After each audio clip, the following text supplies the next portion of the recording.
Praise the lord. దేవుని శ్రేష్టమైన మరియు ఉన్నతమైన నామంలో మీ అందరికీ శుభాలు.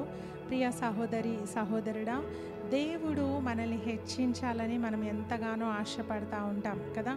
దేవుడు నన్ను దీవించాలా, నన్ను ఉన్నత స్థానంలో ఉంచాలా అని మనం ఎంతో ఆశపడతా ఉంటాము.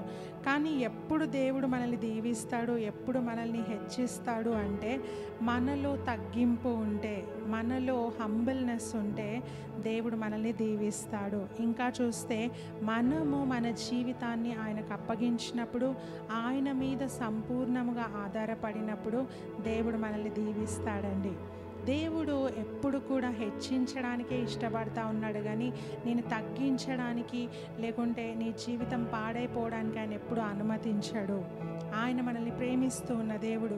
సో మీరు మీ జీవితాన్ని ప్రభు చేతికి అప్పగించినప్పుడు, ఆయన మీద పూర్ణ హృదయముతో ఆయన మీద నమ్మిక ఉంచినప్పుడు దేవుడు మనల్ని దీవిస్తాడు. వాక్యం చెప్తా ఉంది, యెషయా గ్రంథము 62:3 చదువుకుందాం. నీవు యెహోవా చేతిలో భూషణ కిరీటముగా ఉందువు. హల్లెలూయా. ఎప్పుడైతే నీ జీవితాన్ని ఆయన చేతులకు నువ్వు అప్పగిస్తావో, నీ సొంత నిర్ణయాలు కాకుండా దేవుని నిర్ణయం నువ్వు పాటిస్తావో, దేవునికి నువ్వు లోబడి జీవిస్తావో, ఆయన చేతిలో నిన్ను భూషణ కిరీటముగా దేవుడు మారుస్తాడంట. ఈ కిరీటము ఘనతను సూచిస్తూ ఉందండి.